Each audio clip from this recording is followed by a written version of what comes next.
Welcome, everyone. Welcome back to another episode of Dos Toques. Today, we are going to be talking over the amazing game of Argentina versus England. What up, Josh? What do you think? First off, the results, what I'm you mad, saw. bro. I'm mad, bro. Now I got what you meant by you being pissed off. Um, Yeah. that was annoying, bro. Yeah. Like Uh, England had it the whole first half. Well, actually, you get to speak on it first half. I didn't get to watch first half. Most of the action happened second half, so we'll make sure to talk mostly on that second half because that's really where all the action went through. yeah, no, definitely. Second half, first half was a lot of small tweaks here and there from both teams, but second half was really when the whole meat and potatoes of the dish was at. But anyway, starting off, boys, let's go ahead and as always, we'll start off with the lineups here. Um, Starting 11 here right away. Pickford in goal, no surprise there. Jed Spence, Gahey, John Stones, Reece James. I believe this was Reece James' first game back from injury. I could be wrong. I don't think he played previous games, but anyway, Declan Rice, Elliot Anderson, Anthony Gordon, Jude Bellingham, and Rogers. I think that right wing position is pretty like it's up for grabs. Madueka has been starting it. Seen Yeah. Saka started too. Saka, we've seen I think Madueke, Saka, and now Rogers. Like it's really up for grabs, and I really don't think anyone has even solidified it. Obviously, they're done for now, but um, definitely going to be interesting to see going forward to see what England does for that position. But and of course, Harry Kane up top. One surprise for Argentina. In goal, obviously, Dibu Martinez, Licha Martinez, Romero, Molina, Tagliafico. The big surprise was Diego, or is his name also Diego? yeah, Cholito Simeon? yeah. No, it's Giuliano Simeon. Really? Yeah, biggest surprise, Giuliano Simeon. Before this game, he had only played 70 minutes in the entire tournament. And I believe he only played those 70 minutes against, I think it was Algeria, if I'm not mistaken. But that was a big surprise coming in. Um, and then, of course, Messi and Julian Alvarez. I think Alvarez and Lautaro are definitely alternating in that role to see who's kind of got the hot hand, who's coming out better as a sub. But yeah, we do see Alvarez pretty much staying in the whole game when he does start. Very rare when he gets subbed off. But anyway, let's jump right into the first half. Right away, off rip, England were trying to win the ball super high. They came out super aggressive. Harry Kane was pressing pretty much both center backs as much as he could. England were they wanted the ball. They did not want Argentina to get comfortable with the ball and build their line and advance their line forward into their half. And honestly, off rip, Argentina struggled. They were struggling to settle into the game. I believe that's why we probably saw a lot of frustration from like Enzo, Paredes. That's why it's typical. It's part of their game. That's why you started to see them with like the small fouls, the small like scrappy fouls, because they knew the game wasn't going their way. And honestly, I genuinely think that is a trait that many teams wish they had. Because think about this, bro. Had USA had players like that, like, hey, the game isn't going our way. It's time to make it messy. You know, if we can't have the ball and be comfortable, it's time to make it messy, but not necessarily They're dirty or the like or getting yellow card or like going in dumb. You know what you get what I'm trying to say? Just they're the trying to master of that craft yeah, of they're so scrap good at ball. it, bro. They do it all the time. So All South American teams definitely, flourish with that scrappy yes. ball. It's street ball. At the end of the day, it's street Mm-hmm. ball. Yeah, that's exactly what it is. So yeah, as soon as they began to, as soon as Argentina were able to advance the ball, get the ball in England's own half, you saw right away England were setting up quick. Four in the back, five, a line of five in the midfield, and just Harry Kane, like just swinging side to side. I mean that's Tuchel ball is really what it is. You know, everything close, tight, no pockets of space. Just play super condensed, force them to go out wide, and then play a quick counter. Obviously, it was very rare in the beginning of the game for Argentina to have like long periods of possession. It really was a pretty good back and forth game in the beginning. Other than that, though, we did see Paredes was dropping super deep to receive the ball, like slotting in as that third center back, pushing Licha and Cuti Romero out wide to get the wing backs going forward. And I think that was that was Argentina's idea with Giuliano Simeone. It's like, hey, this guy, I'm not a fan of the kid, but he works his butt off with Atletico Madrid, and he's been doing it here. I'm not He's a gonna lie, pest, bro. He's a yeah, pest. yeah, he had a poor game. Like I don't really think he was all that great, but I do think that's largely because of Jed Spence, which we are going to get to. But yeah, in possession, Giuliano Simeone was going pushing up super high. Tagliafico also getting width on the left hand side. McAllister, he likes to play the small pockets of space. He drifts inward. So yeah, Paredes dropping deep, center backs pushing out wide, going up forward. Simeone was like a third winger. Molina would get up. They were getting numbers forward now. As far as with England, this is one thing, and obviously it's not going to be an important thing to keep in mind in the future, but I've been really paying attention to how these teams make adjustments after the hydration breaks, like just small little tweaks here, because you'll see them, and it really has made this game become like four quarters pretty much. I love it. So yeah, it's like, to me, it's got its pros and cons, but I do think it makes the game a lot more strategical, and it forces teams to like make adjustments on the fly. Whereas like I genuinely think the game goes a lot different if it stays this way for 45 minutes than the first hydration break. After the hydration break, we saw Kane wasn't pressing the center backs as much anymore. I'm not sure if it was one thing that Tuchel was like, hey, I don't need you to gas yourself out pressing the center backs. I need you to stay with Paredes. And that's exactly all Kane was doing. If Paredes would drop super deep Check out their to outlet. receive the ball, yeah, Harry Kane was following. He did not care if the ball would get played out wide to the center back, whether that was to Cuti or to Licha. Harry Kane was following. Or it's a long ball. Mm-hmm. Paredes would get up high, try to receive higher up. We saw Jude Bellingham sometimes even behind. Sorry, we saw Harry Kane even behind Jude Bellingham sometimes. So that was a big adjustment on Tuchel's part. And honestly, like seeing the way the game played out, I mean, you could tell Tuchel was very, very afraid of the threat that Argentina had. He was very like, even since the first half, he was like, shoot, I'm not liking the way things are looking here. We're going to start making adjustments, slow adjustments pretty early on. But my question is, you think he was afraid or you think he was respecting the opponent? I think it is a little bit of both. I think definitely some respect for Argentina.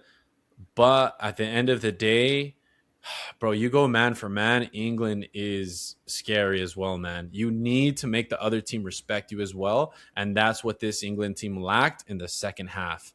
Argentina said, these guys are going to sit back. They're not going to try to counter us, go for a long ball they're not going to make us track back.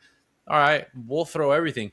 Bro, it blows my mind. We'll get to the second half, but I do think it's a balance of both. I think it's, yes, we respect the opponent. Argentina are incredible on the ball.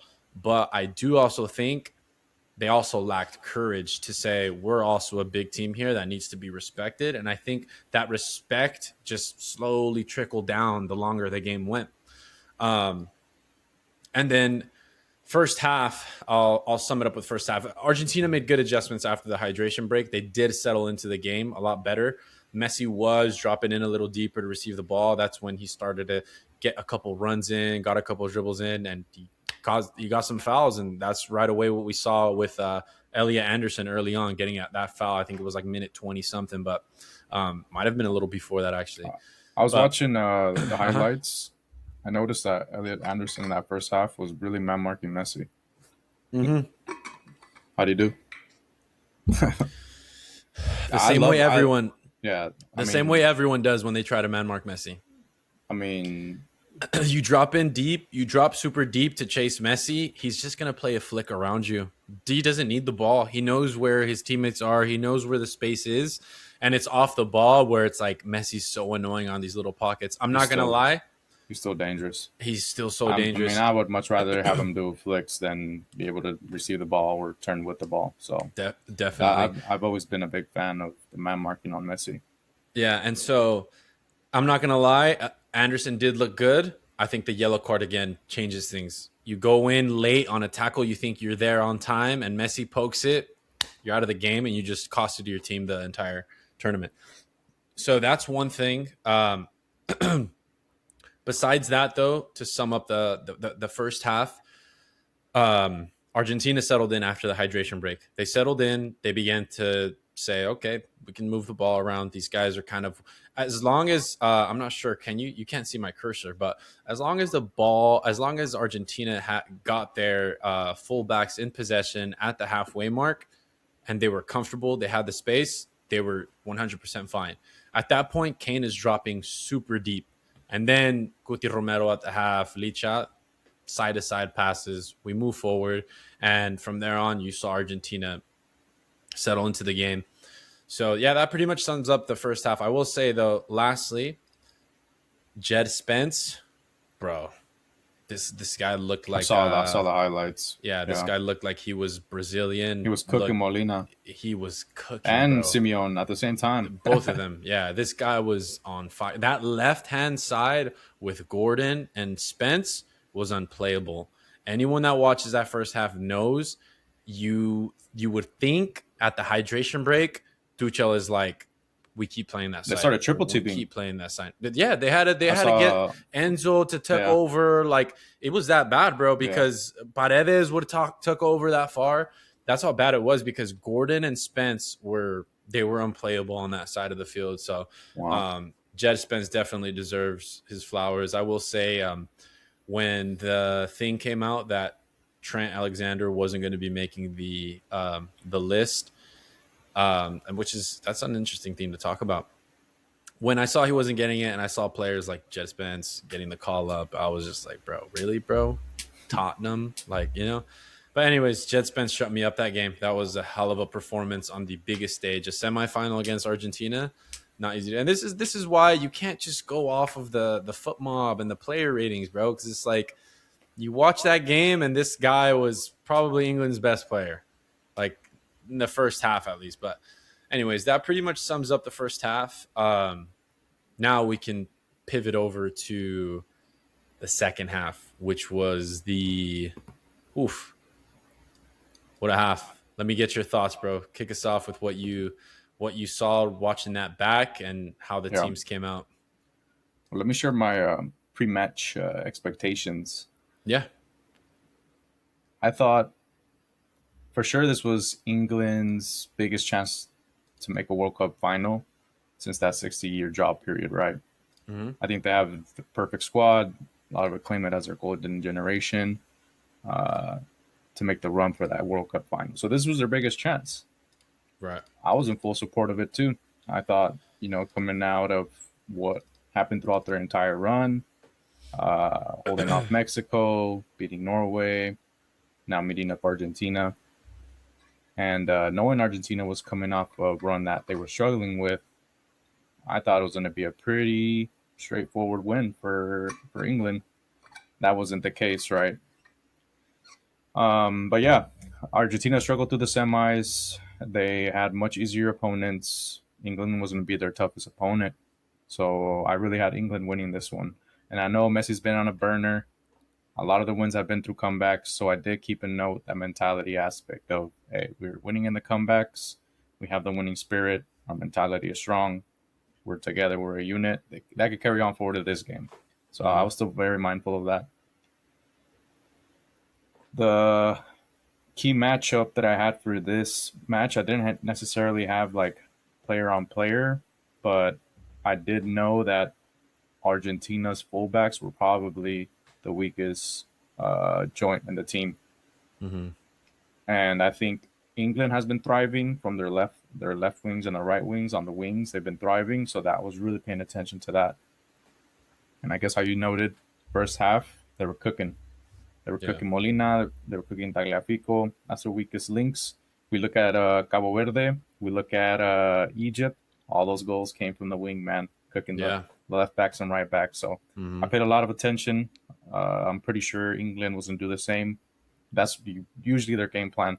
Hmm. You mentioned it, Kane dropping in deep. Also, I'm not a big fan of that too either. Yeah. Having your forward drop in that deep. It requires your right wing, your left wing to be able to pick that position of his to already make the runs. Yeah. Let's see. But yeah, those were my expectations going into the game. Yeah. I watched the highlights for the first half, and I think you said it best. It was a chess match. Both teams just figuring each other out. England pressing the ball, trying to win the ball. Like it or not, Argentina center backs, they're really good with the ball. We see Yeah. that with Lisandro Martinez at Manu. He's phenomenal with the ball. Guti Romero, as much as of a hater I am of that guy can play the ball too. Yeah. There was an instance in that second half where Jude and I think it was Gordon almost snatched it from him, and he did some crazy croqueta to get out of the possession. But that's that. So second half, all the way into the first goal, we saw that press again from England, constantly pressing, forcing Argentina to make some tough passes, and the goal comes with Kane dropping in deep in Hmm. that pocket of space in between those center midfielders. Yeah. The moment Kane picks up his head, and Rogers makes that run. Again, I tell you, when you're on the field and you see your forward drop in and he has a pocket of space, bro, it has to be instinctual for you to already be sprinting towards that wing. And that's exactly Hmm. what happened.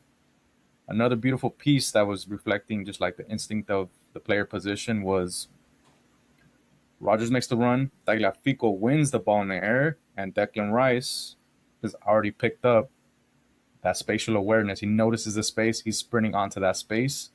He's probably able to read the trajectory of the ball too. Yeah. Ball goes right into him, plays it out to Rogers again. Rogers to Gordon, wings to wing. So again, just one of my expectations was those wing backs cooking Argentina fullback. So it was a great goal. It worked out for them in that Yeah. sense with Kane dropping that deep. Hmm. Because what ends up happening is you drop in Kane that deep. We see this in Madrid all the time. Mbappe trying to do something similar like that. By the time it gets to the fullbacks, nobody on the center, right? Yeah. So it puts you at a disadvantage for sure, but it worked out for England there. So kudos to them. Hmm. Um, 55 minute from the 55-minute and on forward, Argentina brings their wing backs even higher to the field now. And this is what I love about Argentina. Argentina understands the moments of the game. The moment they got scored on, Hmm. the switch of urgency just clicks for them. Yeah. They know that all right, we're down a goal. We need to start picking up the pace and tempo. They're phenomenal at being able to control pace and tempo and pinning down opponents on their on their defensive half. And that's Yeah. exactly what happened. You would think that after getting a goal like that, done to you, you try to sit back and also keep the same play style that you're having, and Hmm. cross your fingers and hope that it works. But Argentina did the complete opposite. They played even more offensively. They pushed up even higher. So Yeah. their ability to just focus in that moment and hold possession is key. Has been just so key for this World Cup Hmm. run for them, man. I don't know how they do it. I mean, I kind of do actually know how they do it. Argentina, that passion and culture for soccer, it's a religion to them. Yeah. Like the players know that if they don't perform, they're gonna get eaten alive from their fan base, Yeah. from their own government. I don't know, you know. So Yeah. they understand that urgency that needs to be switched, Yeah. and I'm pretty sure having Messi on the field just lets you know that anything is possible. Hmm. This dude can give me a dime on a platter. So Yeah. And that urgency, um, that's when I think a team like England, the caliber that they have, that's where you say, hey, you know what? This team's going to come out with everything, but we're not just going to sit back. We're going to force them to do something and to defend as well. And it just blew my mind, bro, that it's like, okay, so minute 55 the goal lands, right? yeah, Bro, it is how many minutes? It's 5, 17 minutes later, you take off your goal scorer, your best player on the field, probably. Gordon was giving this Argentina backline living hell the That's entire where game. that's where Tuchel messed up. Yeah, and you That's where he take messed up. him out and you put in a center back for him, bro. He puts in Kansa, and it's like immediately, bro. I love this clip of I'm pretty sure you've seen it, of Cesc Fabregas explaining as to why he doesn't like doing a sub like that. Oh yeah, yeah. You've seen that I one, think right? I He think I know what says, you're talking about. yeah. So he basically says, I'll never sub out a forward or a midfielder to put in a defender when I'm up in the game, because immediately, even though I've given no instructions to my team, immediately when they see that forward coming off and the defender coming in, everyone's mindset is, okay, we're Just defending the flips. lead now. We're defending the lead now. We're not going to force stupid or risky passes going forward. We're going to Yeah. boot everything up the field and just defend for our lives. Minute Yep. 72, bro. Yep. Minute But 72. this is what I caught on. Mm-hmm. A lot of people thought immediately that after England scored, Mm-hmm. that Tuchel was the one that said, "All right, let's go on to a low block." Nah, bro, that wasn't the case. Mm-hmm. It's what I mentioned, that Argentina is really good at creating urgency and controlling tempo. They know how to pin their opponents Mm-hmm. onto their own defensive half and put and Mm-hmm. force them into a low block, and that's exactly what happened with from within those 15 minutes when they scored. Mm-hmm. And I know you mentioned it too right now. You said, England should have that awareness of, okay, we've seen it throughout their World Cup campaign that once they get scored on, their urgency flips. Or Yeah. when the stakes are against them, their urgency flips and they're a completely different team offensively. But once you're on Yeah. the field, bro, you know that it's so hard. Like you have it in your head that I need to do this specific movement, this specific coverage here. But once you're on that field and you have center backs and you have the left back and the right back up so high and they're just pinging side to side to side and they're Yeah. great at holding the ball, it's impossible to get out of a low block. They forced them into a low block. Yeah. Could Okay. have England played a little higher? They could have. Yeah. But Here's my, so this is when Argentina scores. Every England player is in the box. Every England player on the field is in their own box. When did the second goal come in? What was the time for that second goal? I forget. Was it I think eight when eight? before you get into this, I think you should Uh-huh. mention that the Paul and Montiel get subbed in to be the right mid and the right back. All the centers and crosses came from that right back and left side because both Montiel and the Paul are, believe it or not, they're good at crossing the ball. They're probably one of Argentina's best, uh, cross kickers. Yeah. Also, yeah, that's a good point to bring up. Also, though, I would also want to mention though is that ball is also not the greatest in the transition though. You You saw. know, so that's where I think is like, That's props to as a Scaloni. team, like, yeah, as a team like England, you say, hey, they're putting the ball in on the right side. Let's be quick and let's put a winger. Let's put a Yeah, fresh winger to give them yeah, yeah. help. Let's get a fresh winger. This is where I couldn't wrap my head around it. Is, yes, I do think Scaloni and Argentina are making the right moves. They're saying, let's They advance the made the right ball. moves. Yeah, let's advance the ball. Let's get them back there, and we'll knock them back and forth. And as we knock on the door, a ball is going to find itself in the back of the net. I completely get that, and Argentina have been great at that all season. My thing is like, what happened on the England side, I think it's acceptable from a Mexico, a USA, um, a smaller nation, bro. That's like, we don't have the profiles and the firepower to keep up with this. But that's where I think it's a little off, because England very well have the firepower, bro. And this is my philosophy, at least. Argentina need a goal. To create a goal, they're going to dedicate numbers forward. They're going to commit numbers forward. You commit numbers forward, bro, the last guys are well, like they're like right in between the half moon and the half field, the half field circle.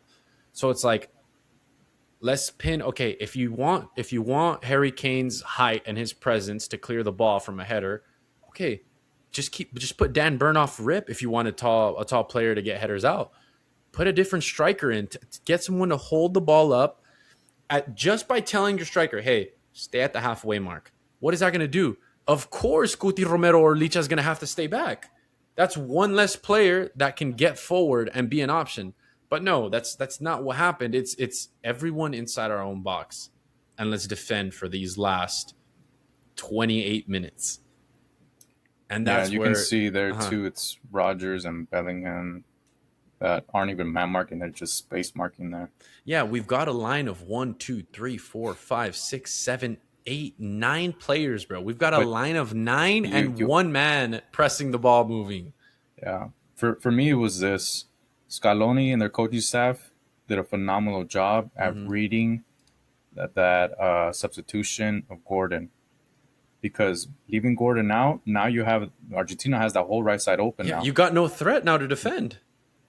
because Anderson's man marking Messi. Yeah. Jude is probably the only central midfielder now. He's not going to come up to defend on that left side now. So Mm-hmm. Scaloni and the coaching staff did a phenomenal job at reading that.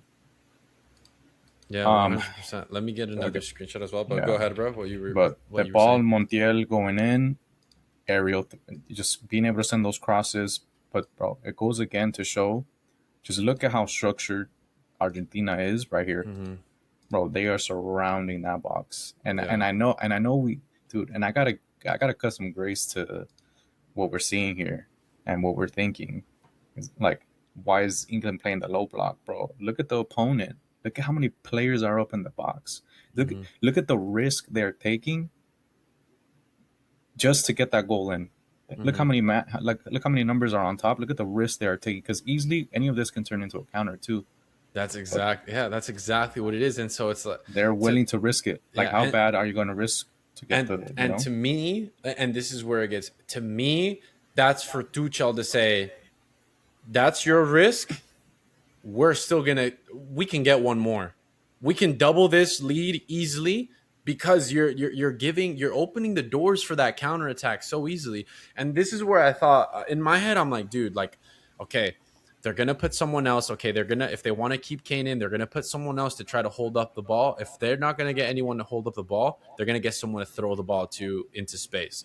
I was like, they're gonna get Rashford, or they're gonna get Rashford in. They're gonna get a Madueke in. They're gonna get a Saka in. They have the firepower, bro, to say, you know what, you're gonna take a risk like this. We're gonna make you pay for it. I want to share this next screenshot now. This is the second goal.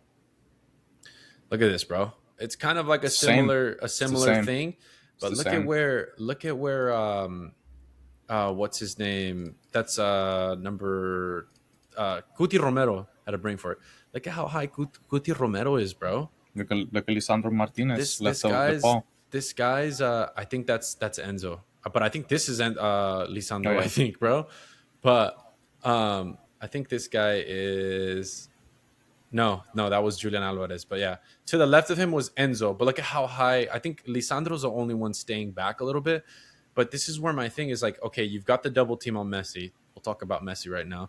Um, but I just think, bro, you have quality like a Jude Bellingham, bro. Can send a ball into space, can send a Rashford, or all it takes is for Tuchel to say, we're getting one striker to stay up high with Licha. Is it a risk? Of course it is. But guess what? Now at least you get Argentina to say, if they get the ball to this striker and you have a fresh Madueke supporting the ball, you have a fresh Saka supporting the ball, it's going to be danger quickly like that.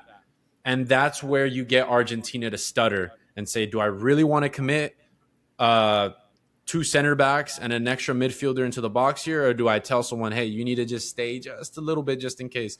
You know what I mean? That's the chess match in this game. It's like, um, it's so hard. Obviously, now looking back, it's like it's so easy to say. I think that was Tuchel right off the bat. Is like, everyone after the game is such a great coach. Like after the game, but like, had this worked out, had these changes worked out, they would have said I was the great coach today. It's like, Yeah, but I think it's no surprise that the whole world is saying that the coach for England threw this game away, you know? Yeah, and that second goal too, right before it happens, Declan Rice gets subbed off. So now they just lost another midfielder. Yes, bro. It was a series of events that was just like one thing after another. So Just it, kept it putting was defenders and defenders and defenders. But exactly, look, bro. here's my Yeah. thing too. Here's my thing too. Was Tuchel trying to support his players who were on the field by throwing in more defenders and trying to support the team, or was the ego in the way and saying, "I know what I'm doing. Let me throw in some more defenders. I've done this in the past." Which do you think it is? Because, bro, once they scored that goal, it was like this for like another Yeah. what, It was like just Argentina nonstop. all day. There was no adjustment. There was no adjustment from Tuchel after the tying goal. Um, it Besides was subbing Declan Rice off to another defender, yeah. so So is he it doing it to was support the team and their suffering in that moment, or does he throw his ego on the side and he says, "I'm going to throw yeah. in another defender because it's my play style"?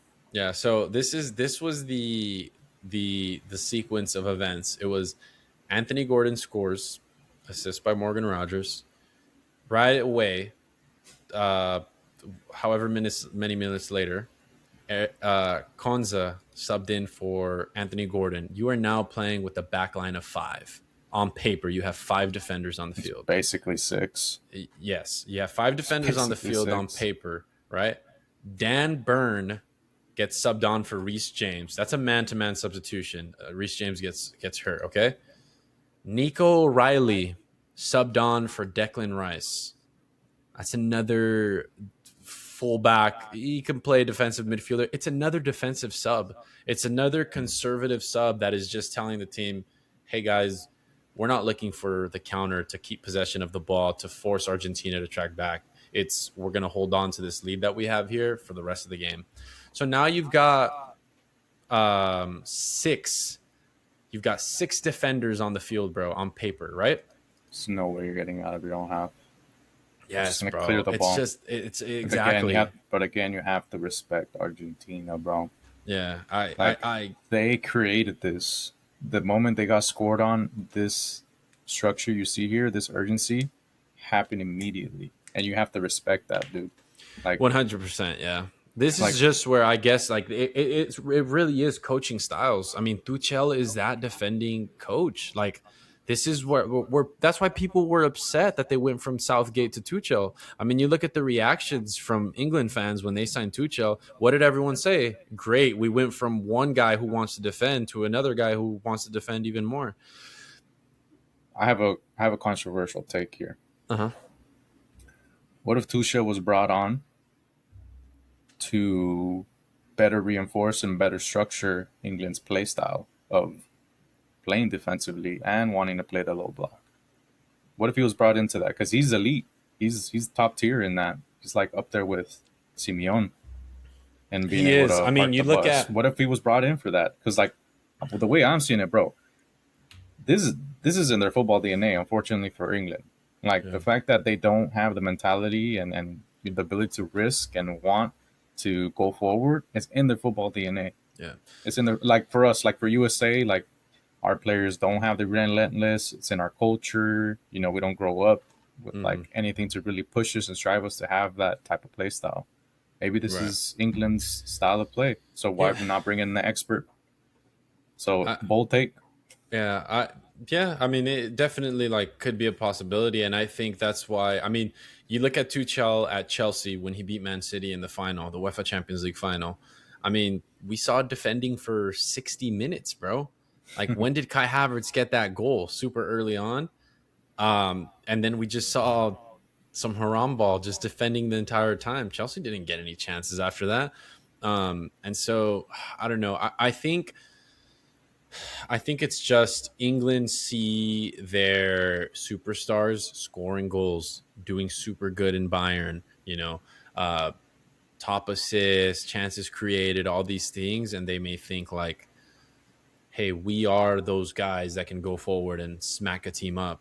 Where it's like maybe Tuchel is like, you know what? People can try that if they want. We're just going to win the game by any means possible. And so I don't know, man. I just think it's so difficult I'm trying to find the logic behind it as far as the subs that he made, the decision behind it, but I struggle to find the reasoning as to like, yes, are Argentina great? Yes, they are. But guess what? They are also super vulnerable in the transition. We saw that from Egypt. True. They are super vulnerable. And if Egypt can do that, which I'm not saying they're terrible, but I think England have a better attack than Egypt. So it's like a team like Argentina that has their flaws. They have their weaknesses in their back line and the defensive transition. Just put your chest out there a little more rather than just saying, oh, we're going to defend this because you're so good. I think it should be the mentality of, okay, you're going to do that, we'll make you pay.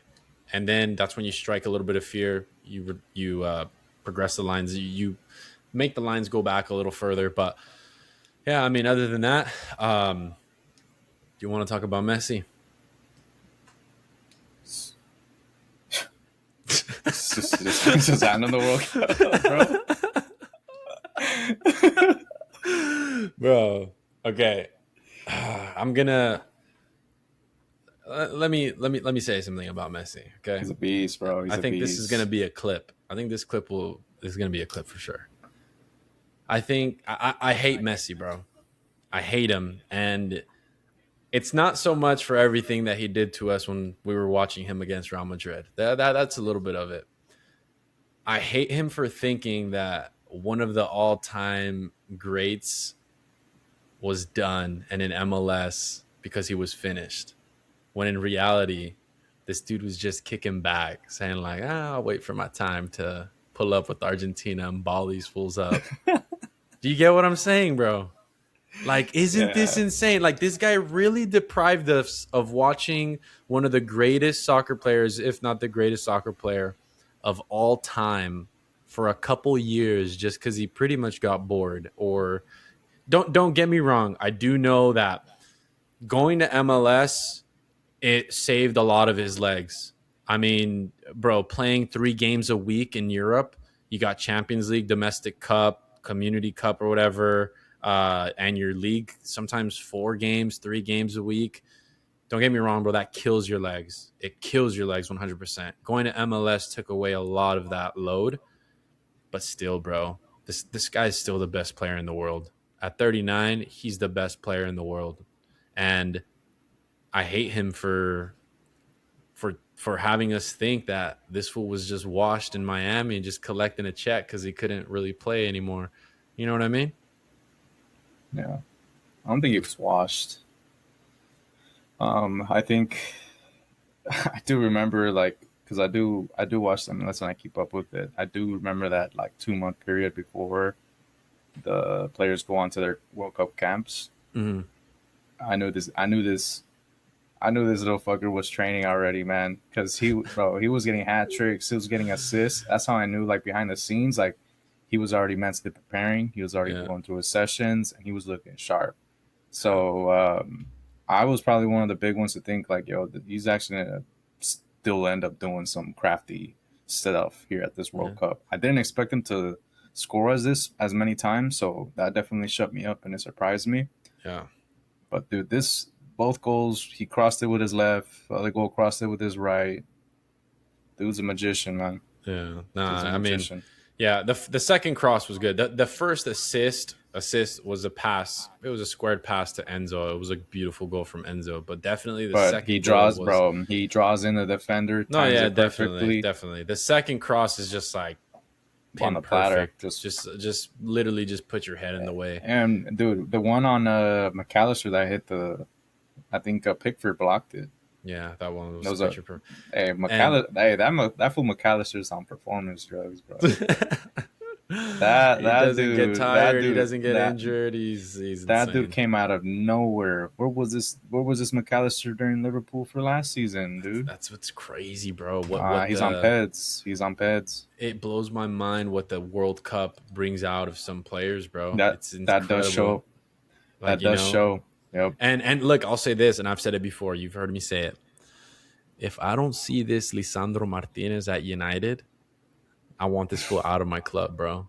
This guy has been available for every single game that Argentina has played. He has balled out of his mind every single game. He scored a ripper to keep their hopes alive.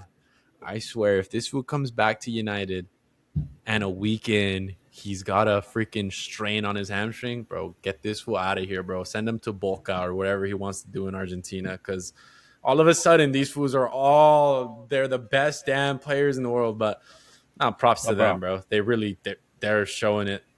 but bro, I also think about it like this because I'm also like, dude, like, where was this Mbappe last season? Where was Jude? Where was this Jude last season? Yeah, But I also have to understand that, like you mentioned it, these players are playing. These fools are playing 3 times a week. They don't yeah. have time to recover, dude. You're drained, dog. You're drained, bro. The Drained, travel. dude. Us like doing little 7-on-7s, little 40-minute halves. I don't know, 40-minute games. We're poop, bro. We get home, we're poop. So you can only imagine these was going for full Yeah. 90s Trying to during clock the week, out. on the weekend. Like it's just draining. So and it's hard to Yeah, keep that, bro. To keep this level of performance yeah, day in day out when you go into a game, so hard, bro. So yeah. hard. That's So I gotta lower my expectations because I do exceed them pretty high. But now I see that, yo, if you give these fools 1 game a week, you're bound to get a classic every time. Yeah, You're gonna get out. that's very true, bro. Yep. I think the quality will increase. The quality of soccer will increase because, bro, not only the the legs being fresh, but it's like we see clubs, oh, they're playing FA Cup, second squad. So like it's better for the fans too, because it's like, bro, you don't get to see the top quality football week in week out because of how draining these games are. And bro, and they want to increase the loads. They want to add more games to They're the crazy. players. And it's like, no, that's insane, bro. And I I would think, I would much rather wait a week yeah, and that's a very good point, bro. get And I think, deprived yeah, of games. at this point of the World Cup where these players are resting so much, like, bro, they're coming out fucking Hmm. flying. Every game is good. Yeah, Every so game is a classic so far. yeah, so I mean, yeah, just to wrap up with Messi, I think the guys Hold winning up. the yeah, sorry, yeah. Before you wrap up, I want to touch on what to expect for the next game. No, yeah. I was just wrapping up Oh, the Messi portion of it. Um, gold. He's going to win the Golden Boot. I think he's tied with Mbappe. It still counts for Mbappe against England. That's crazy. I didn't really make that connection. But no yeah, if way. Mbappe scores a hat trick in the third place game, it still counts towards the Golden Boot. But anyway, I That's don't so dumb. think. Yeah, I don't expect much from Mbappe there. I think Messi's walking away with the Golden Boot, and he's walking away as the best player of the tournament for sure. Yeah. And if Argentina win this World Cup come October, he's gonna be lifting another Ballon d'Oro. Like, you just know it. And see, look, and that one, well deserved. Well deserved. Because no one else in the world did anything throughout their regular season. What, Harry Kane, maybe? Uh, Harry Kane's on track to beat Messi's goals in a year record. well, that's something to keep on the radar. Yeah. But But yeah, no, Messi definitely still the best player in the world. He's playing in MLS because, and I think he calculated it perfectly, bro. I think he knew he needed his legs to be fresh for these tournaments. And um, I tip my hat to him, bro. Fucking legend. And this dude's getting another crack at this is his third World Cup final, bro. third, Third World Cup final. Insane. But yeah, that's it with Messi. Now we'll move on. I'm trying to think before we give our predictions for Spain, Argentina, and how we think that game will go by. Anything else for the England Argentina game that you really? I mean, Enzo Fernandez has had an amazing tournament. He's because come he up knows he's going big. to Madrid. Shit, I don't. I I don't know want. if I Hey, want him after that shit. hey, I told you last season that I wanted Enzo in Madrid. I think Yeah. he'd be a perfect fit. Yeah, with I think Traumeni is we just re-signed him, bro. We just extended his contract, and Traumeni's been. But anyway, I got a eh, few uh things to yeah, close, not to close, but just to conclude the England. Argentina Yeah, England. go for it, bro. I do think Tuchel threw. Well, just wrap it up. Tuchel threw the game 100%. Hmm. making those subs better reinforced Argentina's ability to go after the win. Mm-hmm. Those instances there as a player, once you're on the field, like Fabregas noted, you pick them up. Even as if you're the offensive team, you pick that up. Like, oh, these Mm-hmm. fools are pinning back. We're gonna pin them to a low block. Um, Argentina just has so much experience in their squad too, man. They have so much experience. They have World Cup final experience. They still Mm-hmm. have some of the same players that won that World Cup. And like, if there's one thing to note, that comes into play, bro. Like having that experience, understand, like being able to feel that nervousness, that shakiness, and those moments are crucial on how you process that when you're on the field. So Mm-hmm. that's really important. Overall, I do feel like they have a very strong chemistry. Mm-hmm. Um, that's why they're so good at reading moments, bro. It clicks all together and as one unit, because that chemistry is so high, and every player knows that once we have this certain instance in the game, we flip it on, all of them. So then now it's the Barcelona final, bro. It is the Barcelona final. Spain versus Argentina. So no matter what, in 2 days we will see Lamine Yamal lift his first ever World Cup at the age of 19, or we will see a 39-year-old Messi lift up his second World Cup back to back. What do you want to see, and how do you think it's going to happen? Yeah, give it to that little chump your mom, dude. Give it to that little chump.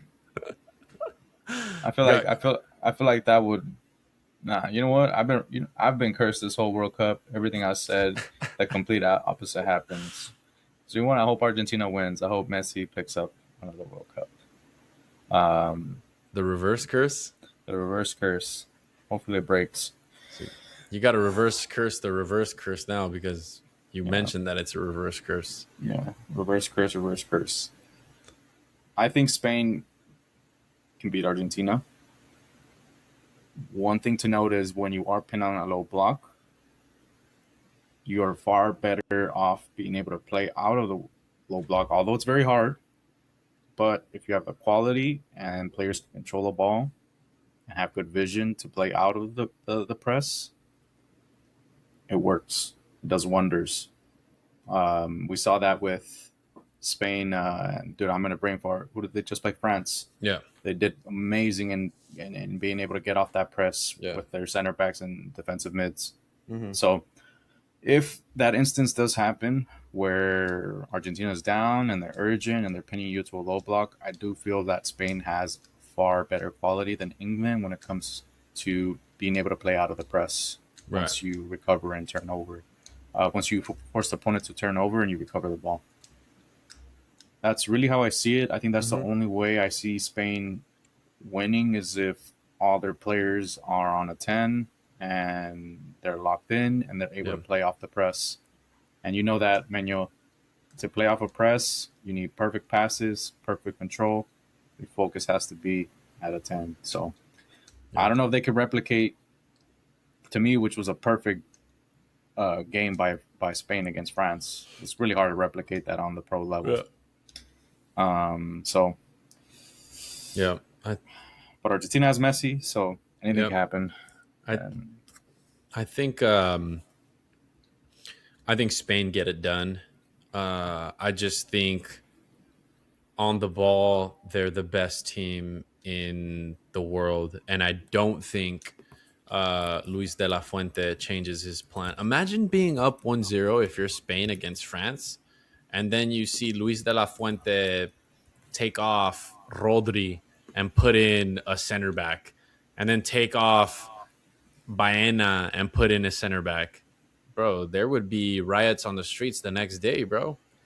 I And think that's so I that's a huge plus for Spain to see how this it, this is a clear picture of what like not to do. yeah, do not do Literally, this, bro. it's like, Spain, do you not want to lose the game on Sunday? Watch this Yeah. video. Like, watch this, literally, bro. And so, yeah, dude, I think Spain. I don't think they messed this up. I mean, I'm not counting Argentina out. They've came back every single game they've played in. So they have what it takes to win these games.